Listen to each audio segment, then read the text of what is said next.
Entre 1979 et 1981, un serial killer hante les forêts isolées du mont Tamalpais dans le comté de Marin, près de San Francisco. Le tueur des sentiers parvient à déjouer la police pendant 2 ans, après avoir fait 10 victimes. Même après son arrestation, les preuves sont difficiles à trouver pour inculper ce meurtrier qui n'a laissé aucun indice. Pour le policier qui l'a confondu, il s'agit de l'enquête la plus éprouvante de sa carrière. C'est aussi la plus importante chasse à l'homme jamais menée dans ce comté paisible, de l'autre côté du Golden Gate.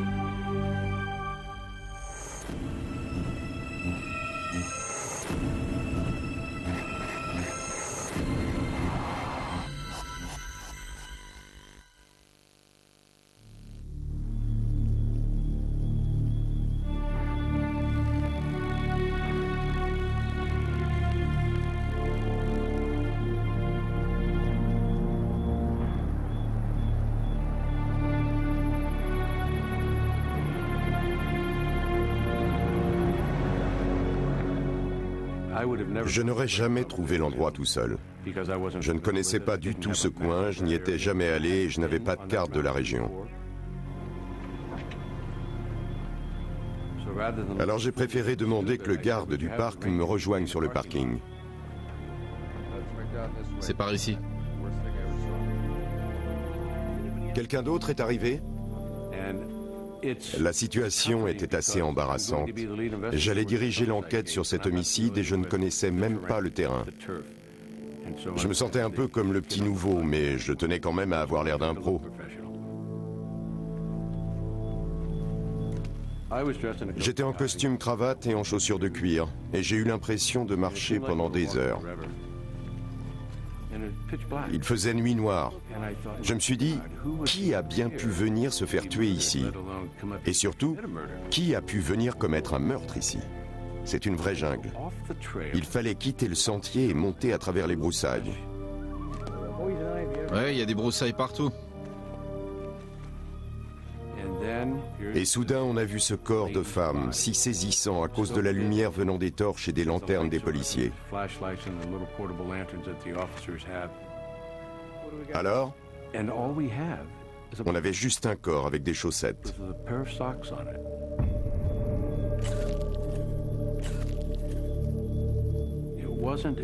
La scène du crime n'était pas traumatisante. Il n'y avait pas de sang, pas de désordre. À 5 mètres du corps, on ne pouvait même pas deviner qu'elle avait un impact de balle dans la nuque. On aurait dit qu'elle dormait.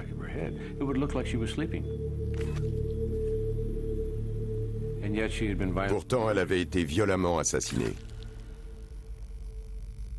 La disparition d'Eda Kane, 44 ans, a été signalée par son mari à la tombée de la nuit. Les gardes du parc ont retrouvé son corps 5 heures plus tard. Elle a été tuée avec une précision morbide. Les trous qu'elle avait dans la nuque se superposaient.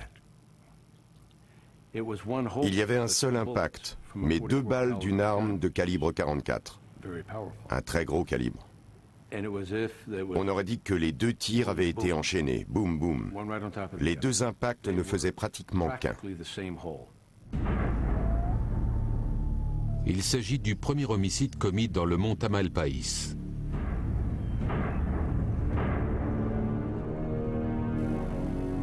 Passionnée de randonnée, Eda a toujours adoré la montagne.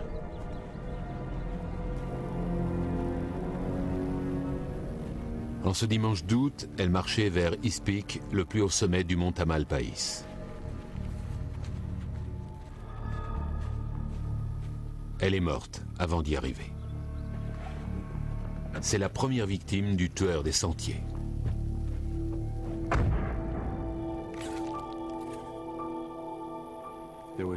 Autour d'elle, il n'y avait rien de visible à l'œil nu. Ni campement, ni vêtements, ni sac à dos.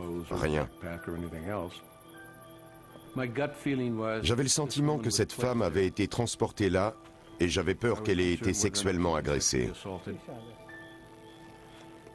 L'auteur du crime l'avait allongée par terre, face contre terre, et l'avait abattue d'une balle dans la nuque. Il y avait là un sentiment de dégradation et d'humiliation pour la victime.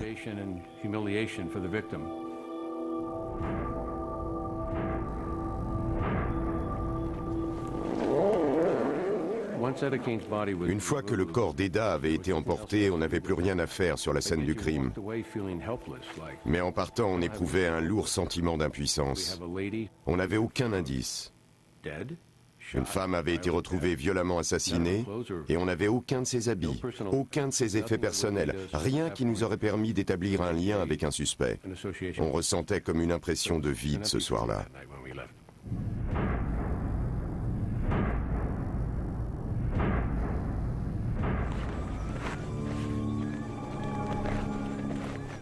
On devine une sorte de rituel effrayant sur le lieu du crime. La position du corps, la nudité, la feuille sur le dos de la victime. C'est un scénario auquel la police sera souvent confrontée pendant 2 ans.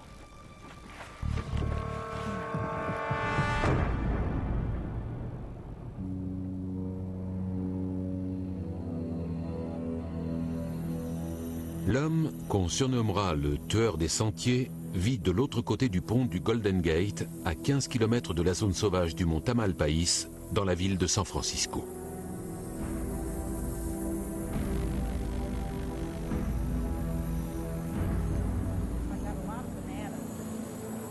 David Carpenter a 50 ans et habite chez ses parents âgés. Il souffre d'un bégaiement chronique qui le complexe depuis son enfance. Il traîne aussi un passé trouble. Il a écopé de 2 longues peines de prison pour enlèvement et viol et est encore en liberté conditionnelle. Il connaît bien le mont Tamalpais. Il a rejoint un des nombreux clubs de randonnée de la région 2 mois avant le meurtre d'Eda Kane.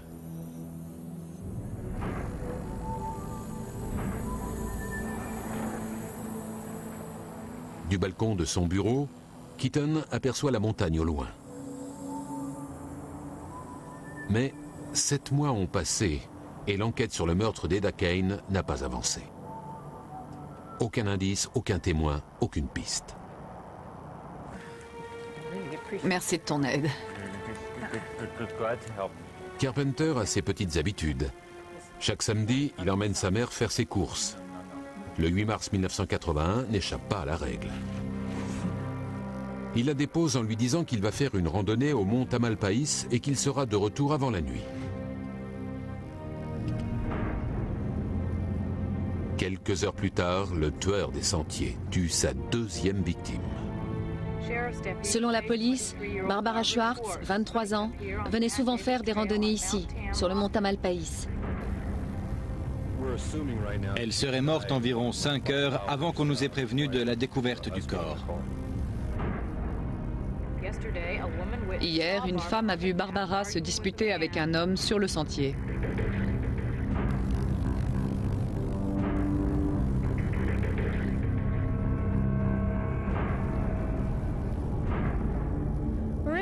Les policiers du comté de Marin ont passé la journée sur le mont Tamalpais à enquêter sur le meurtre. Ils peuvent désormais s'appuyer sur 2 éléments importants, un témoin et un portrait robot du tueur. L'homme recherché est blanc, avec les cheveux bruns et raides, âgé de 20 à 30 ans. Il portait une chemise écossaise. Il a tué Barbara Schwartz, une femme de 23 ans, qui vivait à Mill Valley depuis 1 an et demi et travaillait dans une boulangerie de San Rafael. Après ce 2e meurtre, la police se voit dans l'obligation de montrer des résultats. Elle publie alors ce portrait robot. Mais Keaton n'est pas convaincu. Le portrait a donné une direction à l'enquête à ce moment-là parce qu'on n'avait rien d'autre de concret. On avait donc ce témoin, bon ou mauvais, une femme qui nous disait avoir vu quelqu'un. On ne savait même pas si ce quelqu'un avait un rapport avec le meurtre. Déjà là, on était allé un peu vite. Ce témoin n'avait pas vu l'homme en question agresser Barbara Schwartz. Un homme présent dans les parages, c'est toujours une bonne piste pour les enquêteurs. Mais ça n'est qu'une piste. La hiérarchie a voulu publier le portrait robot car c'était le seul élément qu'elle avait. Les indices semblent accuser un jeune homme qui parvient à ses fins non pas en agressant sexuellement ses victimes, mais en prenant du plaisir à les traumatiser sur les scènes de crime.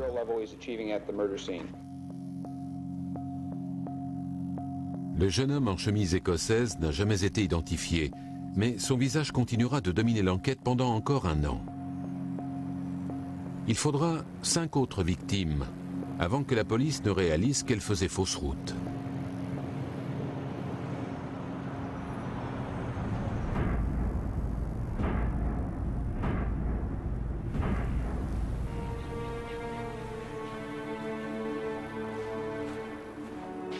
Nous sommes le jour de Columbus Day. 7 mois ont passé et la montagne a retrouvé le calme.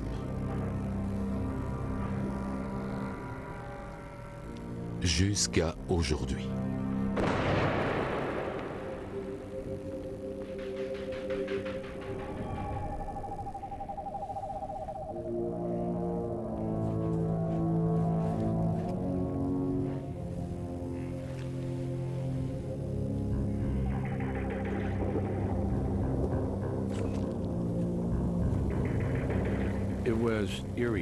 J'en avais des frissons, vraiment.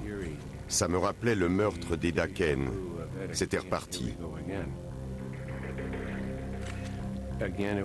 Ça s'était encore passé sur un chemin qui montait, en dehors du sentier. Ce qui m'a frappé, c'était ses vêtements impeccables.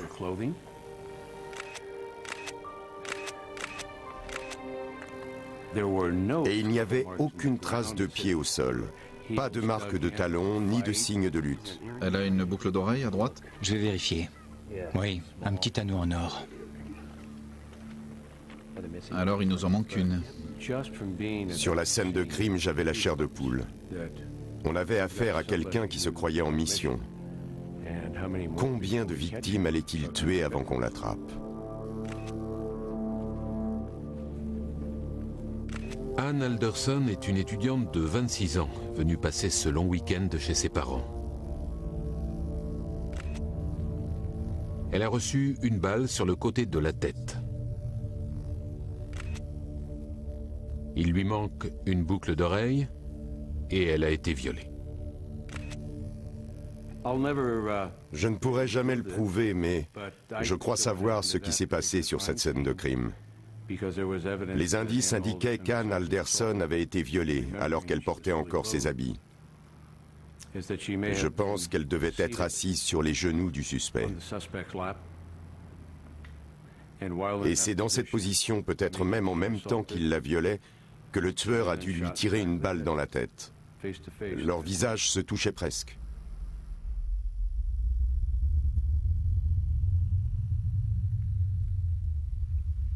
Keaton parvient à reconstituer les dernières heures de la vie d'Ann.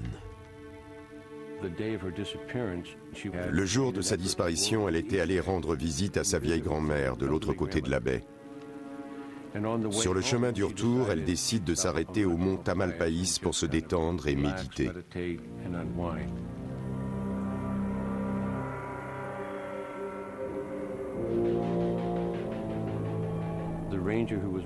Alors qu'il faisait sa ronde tout en haut de l'amphithéâtre, le garde de service ce soir-là avait bien remarqué cette jeune fille assise toute seule.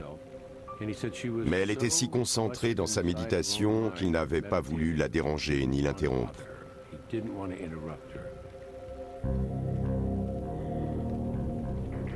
C'est la dernière fois à notre connaissance qu'Ann Alderson a été vue vivante.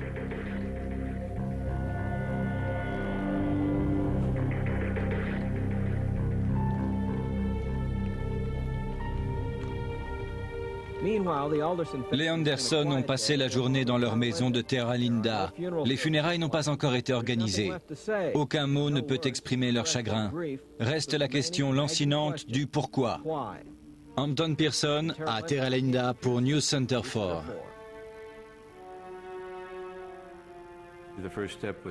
Quand on commence une enquête, on cherche d'abord à savoir qui est la victime. Alors, avant même les funérailles, on était dans sa chambre à observer ses effets personnels, à examiner le moindre objet. Mais on cherchait aussi des traces d'un proche qui pourrait être suspect, car la victime ne s'était pas débattue. Dans ces moments-là, on est un peu perturbé, un peu ému. On se dit, quel gâchis, pourquoi elle? Dans sa chambre, il y avait des souvenirs d'école, des photos de sa famille, de ses amis, des gens qui comptaient pour elle, comme son frère. Ces détails rapprochent forcément un enquêteur de la victime. Puisque les victimes ne peuvent plus parler, nous le faisons à leur place.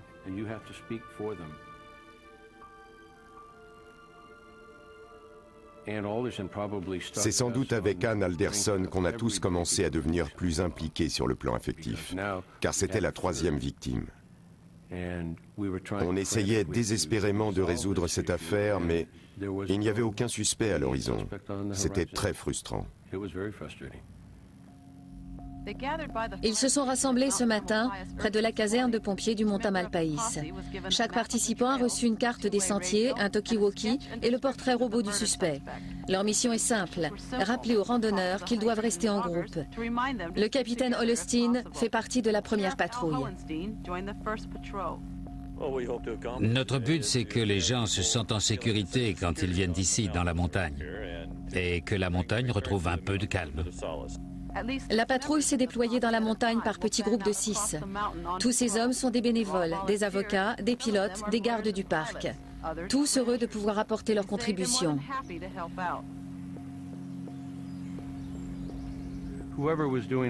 L'auteur de ces meurtres devait très bien connaître la région. Il a réussi à tirer des coups de feu dans un parc bondé de monde, lors d'un long week-end sans être vu. Il avait donc dû anticiper et parcourir le parc pour repérer les lieux, comme un oiseau de proie.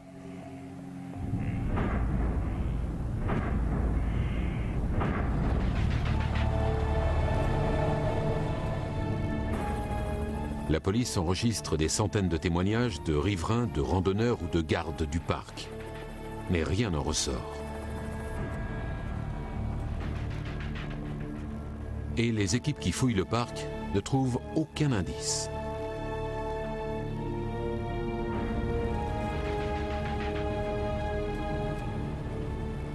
Alors que la police se focalise sur le mont Tamalpais, Carpenter jette son dévolu sur un autre parc national, Point Reyes, à environ 30 km sur la côte pacifique. Il s'agira du chapitre le plus horrible de l'histoire du tueur des sentiers. Le 29 novembre, des randonneurs ont découvert les 2 premières des 4 victimes retrouvées dans une zone isolée de Point Reyes. Un groupe parti à la recherche de 2 jeunes filles a découvert par hasard le corps d'un jeune couple enterré à la va-vite.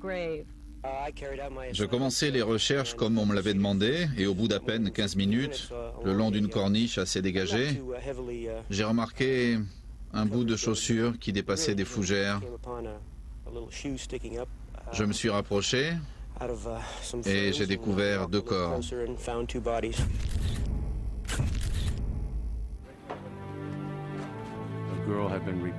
Quelqu'un avait signalé la disparition d'une jeune fille qui faisait de la randonnée.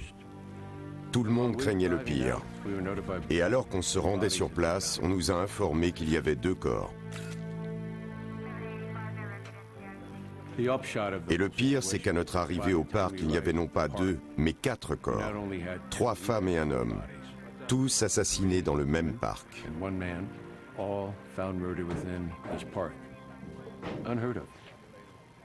C'était du jamais vu. J'ai grandi dans la région, je suis dans la police depuis plus de 20 ans. Je n'avais jamais vu ça. On avait 4 meurtres sur les terres d'un seul parc régional.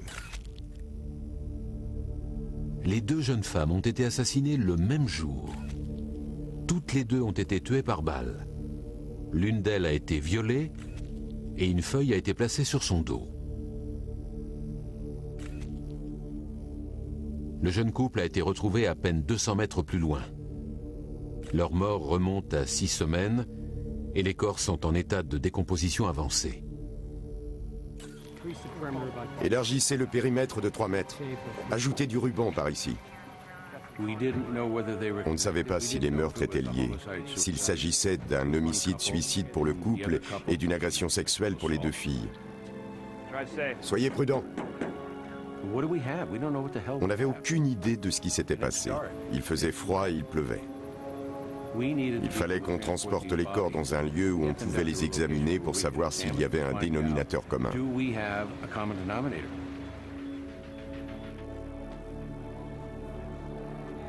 Selon le rapport balistique, il y a bien un dénominateur commun.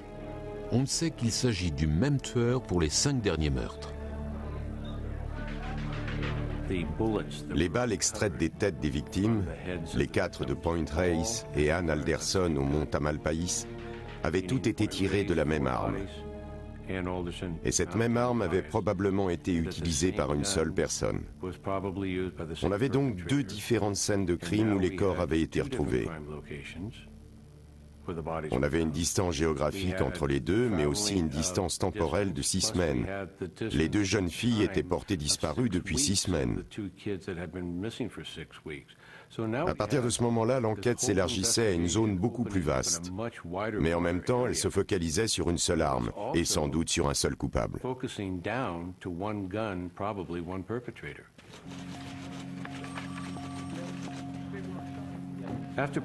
Après les meurtres de Point Reyes, l'enquête s'est spectaculairement intensifiée. On est passé d'une douzaine de personnes travaillant sur l'enquête à 36 personnes. Toute la paperasse était faite à la main. Il n'y avait pas d'ordinateur à cette époque. Les seules archives centralisées étaient des tiroirs remplis de rapports écrits à la main par des agents sur le terrain. Il régnait donc un incroyable sentiment de confusion dans les bureaux de la police du comté de Marin. L'équipe de Keaton reçoit des centaines d'appels, mais aucun ne mentionne David Carpenter. Aucun témoignage ne parle de lui. Il est en liberté conditionnelle pour agression sexuelle, mais comme il a été incarcéré dans une prison fédérale, son nom n'apparaît pas sur les fichiers de la police de Californie. Sa plaque d'immatriculation n'a jamais été repérée dans la région. En effet, après le 29 novembre, il achète une nouvelle voiture et déplace ses activités dans un autre comté.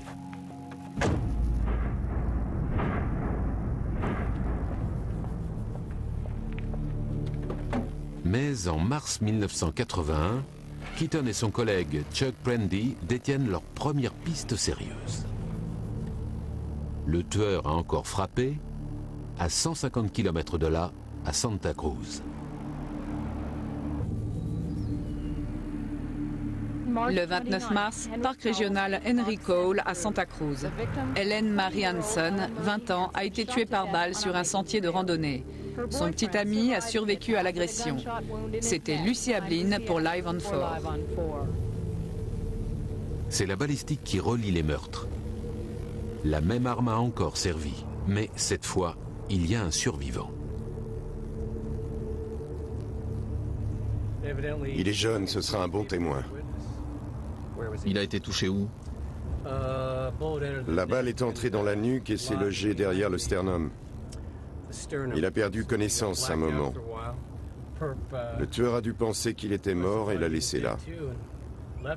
On aura peut-être de la chance avec ce type qui a survécu. Enfin quelqu'un qui aura bien vu le tueur. Bon, Steven, raconte-moi encore une fois. Tu remontais le sentier avec Hélène. Alors, dis-moi ce que tu as vu et ce que tu as pensé de ce type quand tu l'as croisé. Il descendait le sentier à 7 à 8 mètres en face de nous. Et il grommelait, comme s'il parlait tout seul. Bonjour. Bonjour. Nos regards se sont croisés. On lui a souri et on a continué.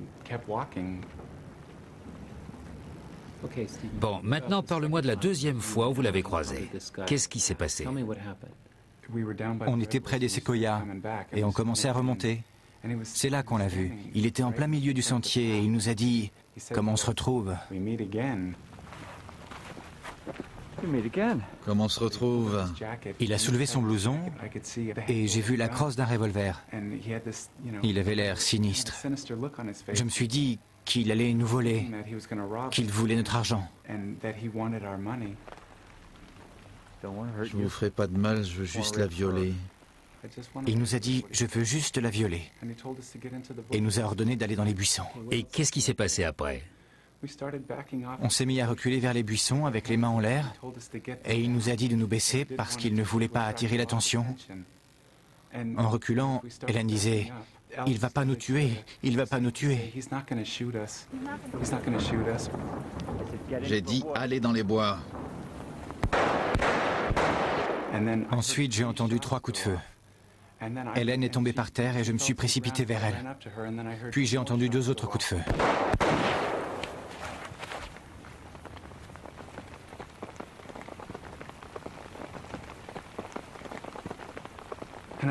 Je me souviens d'être resté allongé un moment.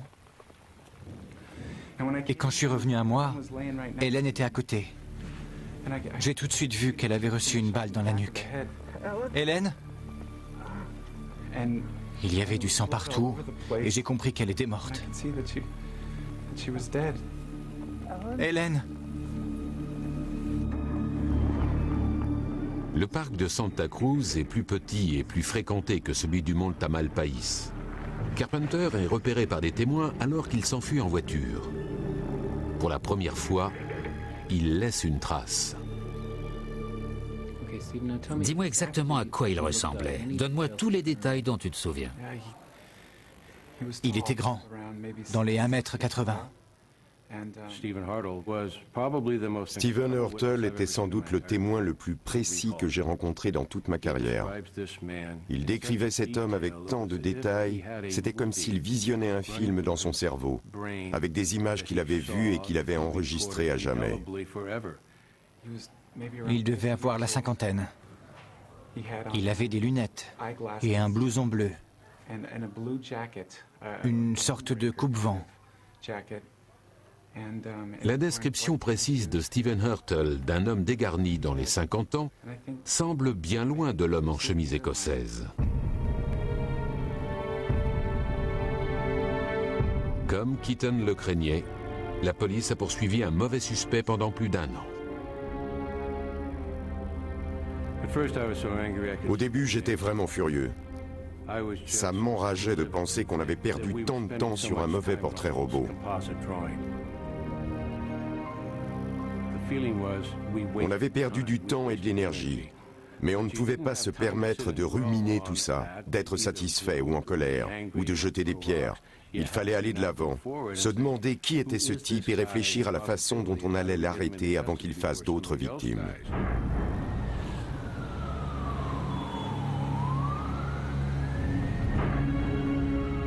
Mais la police n'est pas assez rapide.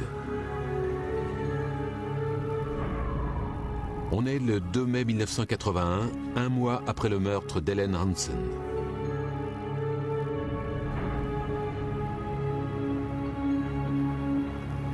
Heather Skaggs, une collègue et amie de Carpenter, veut s'acheter une voiture d'occasion. Carpenter lui propose de la conduire chez un ami concessionnaire près de Santa Cruz. Pour la première fois, il prend pour cible une de ses connaissances. Bonjour, Monsieur Carpenter. Bonjour. Comment ça va? Bien, et vous? Super, merci. Je suis contente pour la nouvelle voiture. Votre nouvelle voiture d'occasion, hein? Ça fait longtemps que j'économise. C'est bien. Merci encore. C'est vraiment gentil d'avoir tout organisé. Ah, ça me fait plaisir. Et après, on pourra aller voir les fougères. C'est vrai? Ouais. Ça serait super. Je collectionne les fougères et les mousses. Ah oui? Je connais un endroit près de Santa Cruz. Ce serait formidable. Je ne suis jamais allée à Santa Cruz. Ben, c'est très très beau. J'ai grandi près de San José.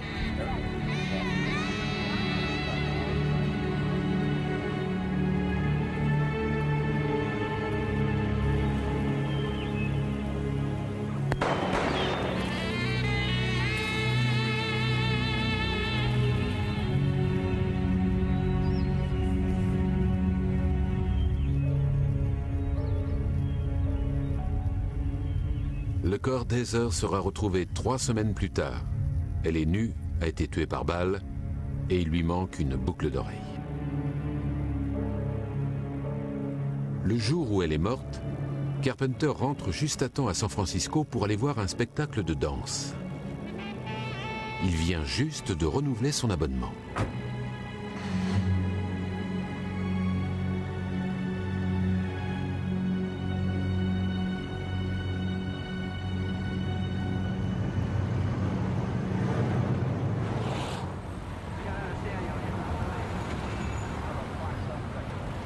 C'est le petit ami d'Heather qui signale sa disparition. Il dit au policier de San José que ce jour-là, elle est partie avec son collègue David Carpenter pour acheter une voiture d'occasion. Les inspecteurs Watt Robinson et Ken Womack suivent l'affaire. Quand on a récupéré le dossier de cette portée disparue, il était déjà passé de bureau en bureau. C'était un cas banal. Qu'un adulte disparaisse pendant 24 heures, ça n'a rien d'extraordinaire. On était dans une situation assez délicate. On n'avait pas de corps et aucune preuve qu'elle avait été tuée. On avait juste cette jeune femme disparue qu'il fallait absolument retrouver. Et puis, en fin de compte, avec Ken, on s'est retrouvé embarqué dans une véritable tempête. Il s'agissait maintenant de traquer un serial killer qui sévissait dans les comtés de Marin et de Santa Cruz. Les deux policiers décident de se rendre sur le lieu de travail de Carpenter. Une voiture rouge est garée à l'extérieur. Ken Womack fait le rapprochement avec la voiture rouge repérée par les témoins après les meurtres de Santa Cruz. À présent, ils veulent vraiment rencontrer Carpenter. Ken avait contacté Richard Wood, le contrôleur judiciaire de Carpenter. Je suis Walt Robinson, voici mon collègue. Ken Womack. David Carpenter. Le rendez-vous a eu lieu un vendredi après-midi à 13 h.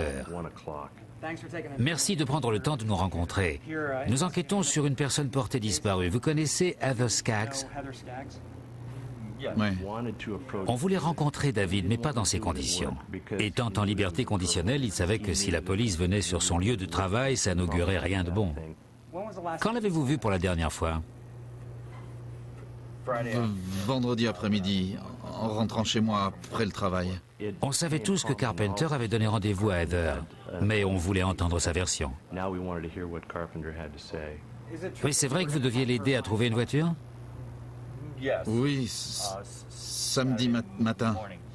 Je me suis pas réveillé, alors je l'ai pas vu ce samedi. Quand on lui a parlé de ses voitures, il nous a dit qu'il n'en avait qu'une. Non, j'ai juste un break noir, c'est tout. Il n'a pas dit qu'il avait aussi une voiture rouge. Ce qui était assez révélateur, car selon son patron, c'était bien sa voiture qui était garée devant. Pour moi, c'était impossible qu'il soit le responsable des meurtres de Marin ou de Santa Cruz.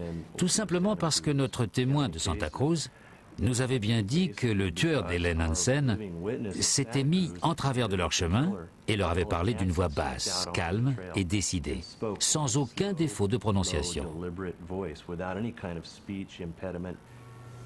Ce samedi soir, j'étais à un spectacle de danse classique. Puis il nous a raconté que sa mère était à l'origine de tous ces problèmes.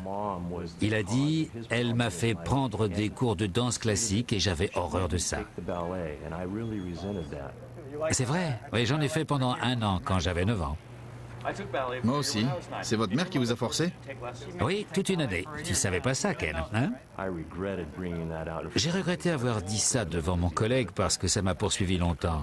Mais M. Carpenter s'est levé et il était tellement excité qu'il s'est mis à danser et à prendre des pauses. J'étais complètement sous le choc.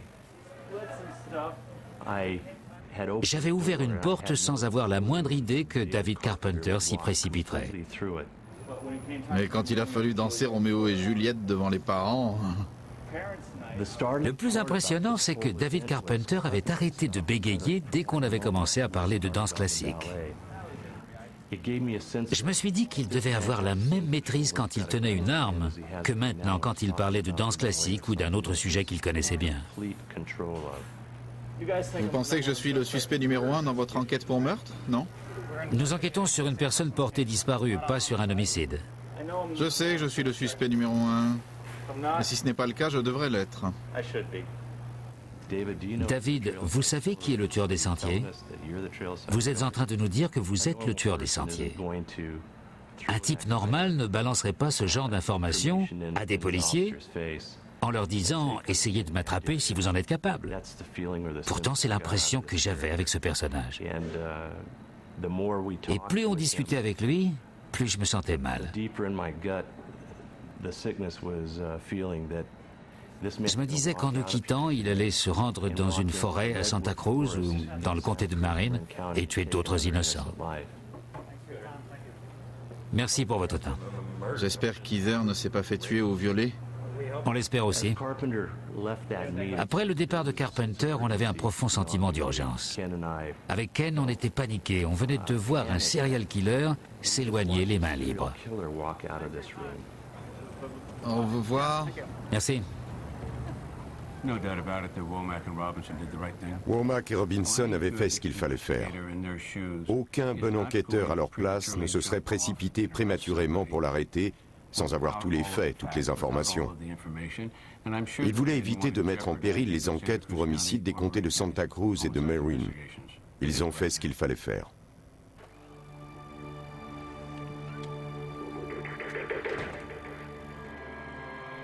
Carpenter quitte Robinson et Womack à 15h ce vendredi. Il sait que la police ne le lâchera pas. Au même moment, Keaton reçoit un appel de Robinson.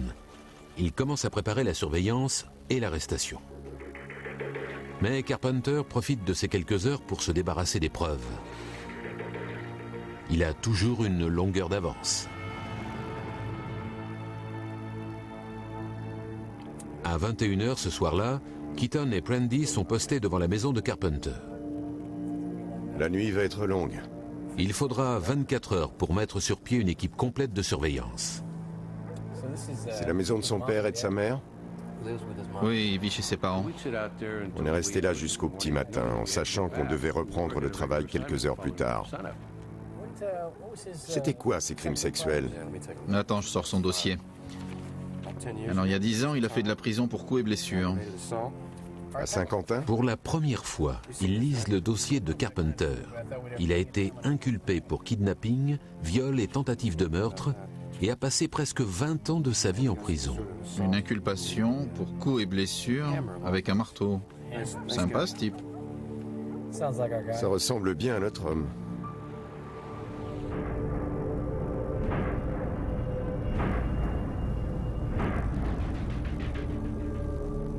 Bien que se sachant surveillé, Carpenter parvient à se débarrasser d'une pièce à conviction capitale. Pour cela, il contacte un ancien ami de prison, Shane Williams. Bonsoir Shane. Salut David, comment ça va? Bien, et toi? Ça va? Ça fait longtemps? Ouais, ça fait un bail. Il paraît que t'as quelque chose pour moi? Oui, quelque chose dont tu auras besoin pour ton prochain coup. Ah ouais.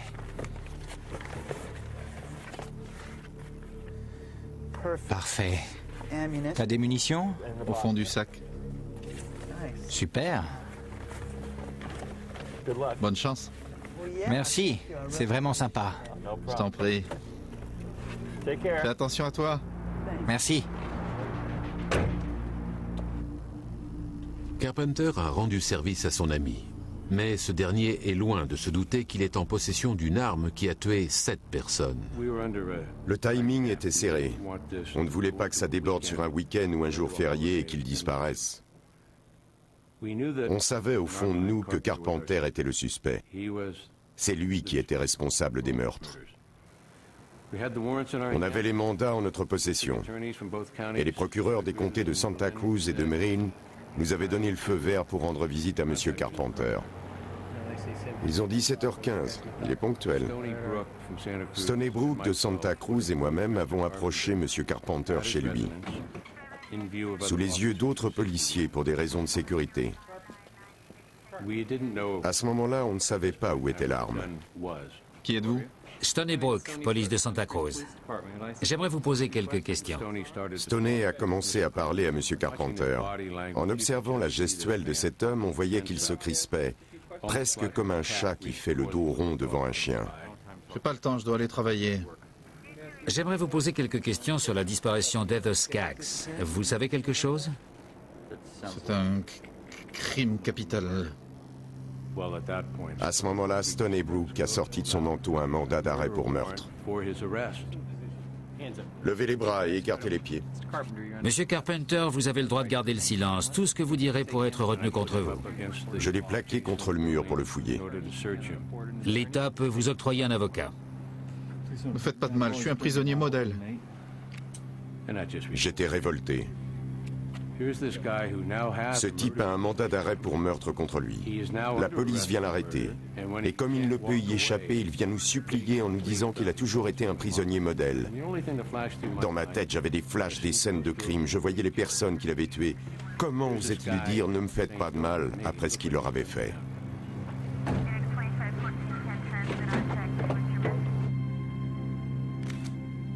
Carpenter est enfin en garde à vue. Mais pour l'instant, la police n'a aucun indice concret contre lui.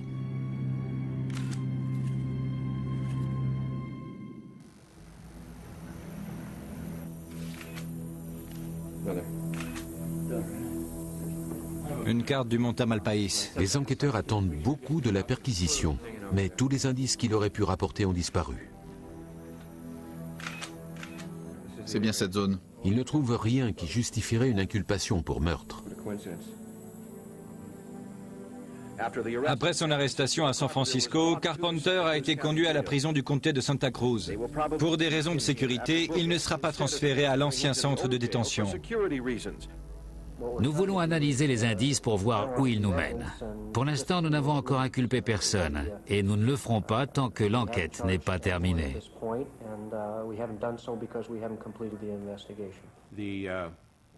Alors que l'enquête se poursuivait, M. Carpenter devait se plier à une séance d'identification à Santa Cruz. Il fallait faire vite. Stephen Ortel était venu pour l'identifier. Est-ce que le numéro 4 peut se tourner vers la gauche? Numéro 4, tournez-vous vers la gauche.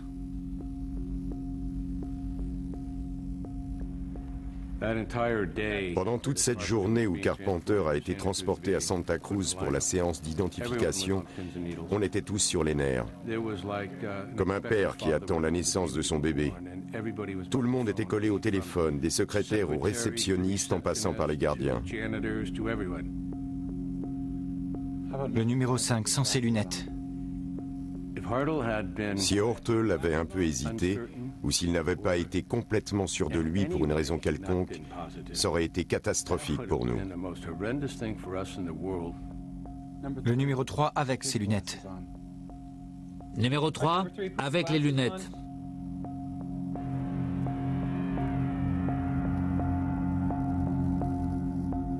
C'est lui. C'est celui-là, le numéro 3.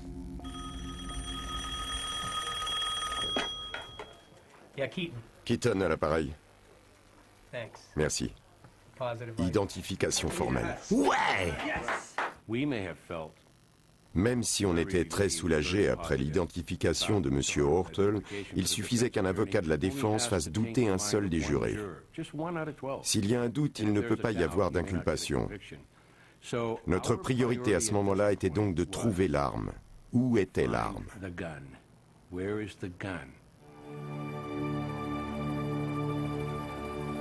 Mais la police découvre autre chose que l'arme. Il s'agit du corps en décomposition d'Heather Skaggs. Selon les autorités, Heather Skaggs a été tuée dans cette zone boisée près du parc régional de Big Basin Redwood. 2 randonneurs ont trouvé son corps nu, sans aucune trace de vêtements autour. Comme les 3 autres victimes, elle a été tuée d'une balle en pleine tête. Les enquêteurs vont procéder à des tests balistiques pour recouper les indices avec ceux des autres meurtres. L'arme utilisée était un revolver de calibre 38 qui n'a pas encore été retrouvé.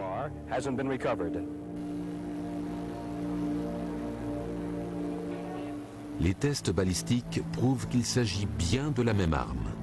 Et les enquêteurs sont sur le point de voir enfin la chance leur sourire. C'est lui. Je le vois.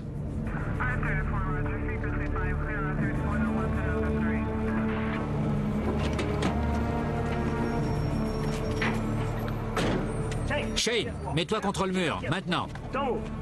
Je m'appelle pas Shane. Pourtant, tu t'es retourné.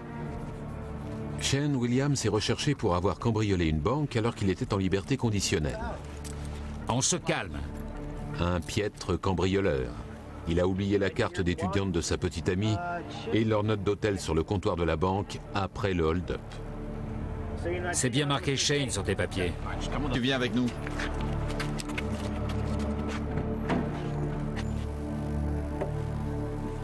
Après l'arrestation de Carpenter, William réalise que l'arme que son ami lui a donnée est sans doute liée au meurtre et qu'il s'agit peut-être même de l'arme du crime. Alors, il la cache et la met de côté pour une éventuelle négociation. J'ai quelque chose dont vous avez peut-être besoin.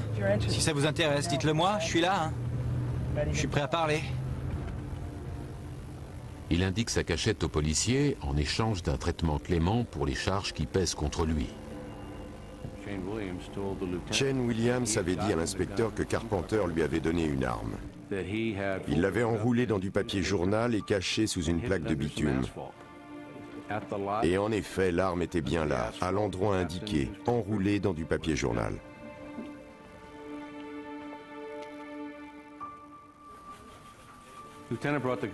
Quand l'inspecteur a ramené l'arme au bureau, on avait du mal à y croire. La chance nous avait enfin souri. Enfin. Mais là où on a vraiment été soulagé, c'est quand le laboratoire nous a appelés pour nous dire que l'arme correspondait bien à tous les homicides. Si on repense au moment où il a tué Mademoiselle Hansen et tiré sur Stephen Hurtle, j'ai entendu 3 coups de feu. Hélène est tombée à terre et je me suis précipité vers elle. Puis j'ai entendu 2 autres coups de feu. ça faisait 5 balles. Il avait un revolver, mais c'était un revolver à 5 coups. S'il avait eu une balle de plus, Stephen Hurtle n'aurait pas été là pour témoigner. Et on chercherait peut-être encore le tueur des sentiers.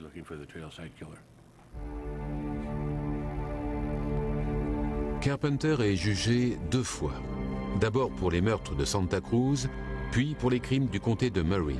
Lors des 2 procès, il plaide non coupable. Mais les 2 jurys rendent un verdict unanime. Il est jugé coupable de 3 viols, d'une tentative d'homicide et de 7 homicides volontaires.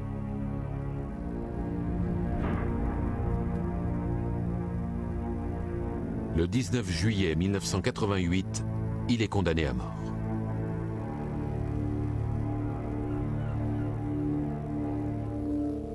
Mais le jugement est toujours en appel et David Carpenter est encore en vie.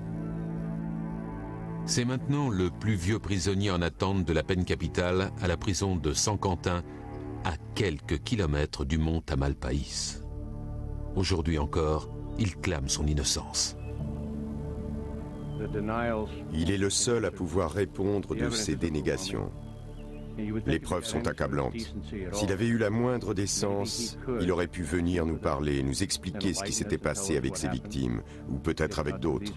Mais ce jour-là ne viendra jamais. En revenant ici, plus de 25 ans après le début des enquêtes, c'est très difficile d'expliquer aux familles pourquoi la procédure dure si longtemps. Plus de 25 ans après l'assassinat de leurs êtres chers, Carpenter, lui, est toujours en vie.